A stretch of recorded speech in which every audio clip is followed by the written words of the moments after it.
technically, we don't have the jurisdiction of these articles of impeachment already because we returned it. So, bakit pa natin magpapatuloy tayo sa pagbigay ng sampina sa respondent kung binalik natin? Siguro kung mabalik na yun sa atin, saka pa tayo magpapatawag ng mag-i-issue ng summons. Kasi, technically, wala tayong jurisdiction ngayon sa articles of impeachment dahil binalik natin sa kanila ang articles of impeachment. So, wala sa atin. So, ano ngayon magiging basis? Like, for example, magpadala tayo ng sampina kay Vice President Sara Duterte. Anong attachment ilagay natin sa sampina? Articles of impeachment should be attached to the sampina. So, anong personality natin to attach na sampina na ang sampina ay binalik natin sa House? So, technically, we don't have jurisdiction over the articles of impeachment. That's my humble understanding. Again, I am not a lawyer, Mr. President. Senator, nag-iisip lang. I'm just guided by the Holy Spirit, Mr. President. To be honest, Holy Spirit is guiding me all the time. Thank you, Mr. President. Mr. Presiding Officer. Senator Judge Ontiveros, you are recognized, ma'am. Mr. Presiding Officer, yung kasasabing wala ng jurisdiction ang impeachment trial court na ito, yan ay pag-amin, yan ay pagsisinungaling dun sa phrase, sa pinagbotohang motion kani-kanina lang na without dismissing or terminating the complaint. Nasa sa atin na eh. Tapos ngayon pala, gumawa tayo ng aksyon para mawalan ng jurisdiction. At pati ba naman yung pag-summons na i-issue ng presiding officer, pati yon ay gustong bawiin mula sa kamay ng impeachment court.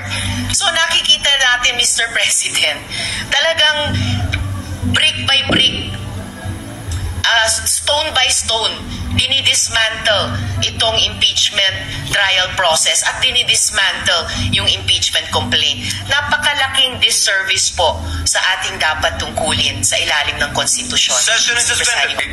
Eloquently espoused by Senator Joel Villanueva. Sabi po sa Section 88 of Rule 30 of the Rules of the Senate, the sponsor or any motion or measure, the sponsor of any motion or measure may withdraw or modify it before its amendments or resolution or before a nominal vote is ordered on the same. Before Senator Pimentel, Senator Judge, Minority Leader Pimentel spoke, clarify lang po ni Senator Bato that he's standing, itutuloy po niya yung motion, and I think hindi niya kinonsider ng motion to amend yung statement ni Senator Bato. But after hearing Senator Bongo, after hearing Senator Joel Villanueva, after hearing the Majority Leader and Minority Leader, I ask you for some patience. Just hear me out on a very practical approach to this. No? You know, every time I'm confused or di ko malaman yung sagot, I go to Jeremiah 29:11 that states, "For I know the plans I have for you, plans to prosper you and not to harm you, plans to give you a hope and a future." But I'm reminded that kung ang Diyos may plano sa atin, ang demonyo may plano din sa atin. So, one way or the other, we have to make a decision today. And it has to be the right decision. So, ito yung very practical approach ko po. We can do three things. We can dismiss it today. We can remand it to the House of Representatives. Or pwede natin ituloy bukas. If we dismiss it today, based on the ground that it is violated the Constitution at more than once na po ito na-file in 1 year, we don't have enough time today to debate that. As the Minority Leader said, yes, we can take judicial notice of the dates, pero I wanna see the documents. Kailan ba talaga nag-file, sino, final, etc. So aabot tayo bukas and even tomorrow with 23 opinions dito. My point is, Mr. President, I cannot in conscience, as a lawyer, and as a senator judge, just make that rash decision that it violated the 1 year. I mean, ngayon ko lang nalaman na pwede yan, or if we were thinking about it the last few days, pero ang Supreme Court nakailang araw na, nakailang linggo na, hindi rin nagdedesisyon pa. So, mabigat tong puntong ito. That's my appeal to Senator Bato, na mabigat desisyonan ng dismiss based on it has not been filed, that we violated the Constitution na mahigit isang beses tong final decision. That's why I'm ready to consider it. Kung wala kasing Supreme Court decisions, walang mag-guide sa atin eh. Kung unang beses to na hinaharap natin ng impeachment at 4 ang final, whatever we decide, pupunta sa Supreme Court eh. Pero ilang beses na to pumunta sa Supreme Court eh. So meron ding guide, but do we have enough time right now? Second po, handa ba ang prosecution? Ang makakasagot lang po nun, not even the re-elected prosecutors. Remember po, magkakaroon pa ho ng session sa umaga ng SONA sa July. At mag-e-elect pa ng speaker. And based on that, i-confirm pa nila kung itutuloy nila to o hindi. Of course, by all indications now, itutuloy. But why will I assume that? Why will I also assume na 4 yung final? Hindi ko nakikita pa yung lahat ng dokumento. Pero lahat ng briefer nandito.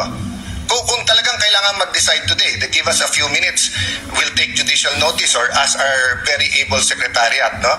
The third is that hindi daw pwedeng tumulay sa 20th Congress. Pero lahat tayo po ay nag-agree na hindi natin mapipigilan ang 20th Congress na i-take up to.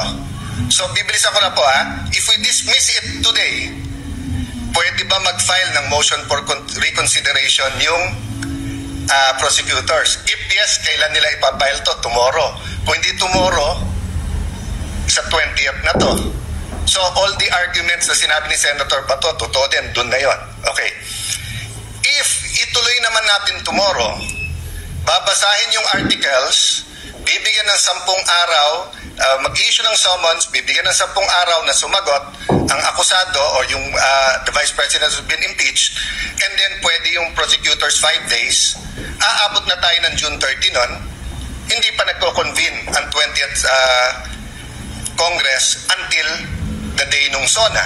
So, in both cases, dismissed or tuloy, dun pa rin tayo magharap eh. Ano po ang benefit ng pag-remand? Again, excuse me everyone sa legal, moral, because I only had a few minutes to think about this. Kung sana si Senator Bongo ang nagpa-amend, I was willing to listen. Pero hindi daw yun amendment at hindi tinanggap ni Senator Bato. So ako nag-move ngayon na i-consider ni Senator Bato, i-amend yung motion niya from dismissal to remanding. No, I cannot move myself na i-remand because may pending motion now. But I can ask him to amend his motion. And why will remanding be in the interest of justice and consistent with our oath of political neutrality? Kasi ang mangyayari nito, hindi pa binabasa yung articles of impeachment bukas, babalik to sa House of Representatives. Hihingin natin ngayon na isa-certify nila na hindi nila violate yung 1 impeachment per year. Number 2, by the time they answer sa 20th Congress, prosecutors na ng 20th Congress ang mag-affirm na interesado kami na itutuloy namin to. And by that time, the 12 senators po who have joined the 20th Congress will have the wherewithal and the say-so how to proceed. So, I'm just looking from it from a practical point of view. It might not sit well with my colleagues. If I wasn't a lawyer, perfect yung aking pong sinasabi. But being a lawyer, kailangan ko rin pag-isipan. Pero tignan nyo po from a practical point of view. Pag dinismiss natin ito ngayon, may ibabalik din nila, Senator Bato. I-file din nila. Pagka naman hindi natin dinismiss, doon din ang mangyayari. Pag niremand natin, may mangyayari. may malalim na pag-iisip ng mangyayari dito. That's why I'm asking Senator Bato if he will again consider amending his motion. Mr. President, because in the course of the manifestation of Senator Alan Cayetano, he mentioned that the minority leader is somehow encouraging judicial notice. Can I state my position? No, Actually, Senator, I was agreeing with you na we cannot decide. We cannot take judicial notice of all those facts being alleged. We cannot. That is my I think position. Senator Judge Cayetano agreed with you. Yes, I said, Judge Pimentel. even myself, I am not in favor of taking judicial notice kahit may magsabing pwede. I'm sorry, Minority Leader, if it made it appear that I'm speaking for you. I'm agreeing with you na mahirap mag-decision ngayon on dismissal based on the grounds na binigay sa atin nila Senator Bato and Senator Bongo and our other colleagues. To clarify, before I recognize Senator Bato,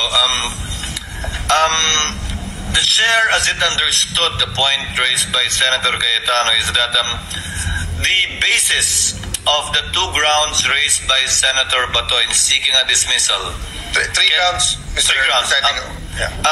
Cannot be taken judicial notice of by the court, and that these facts must be obtained, if at all, and or ascertained from the parties involved. In this case, the House prosecutors and the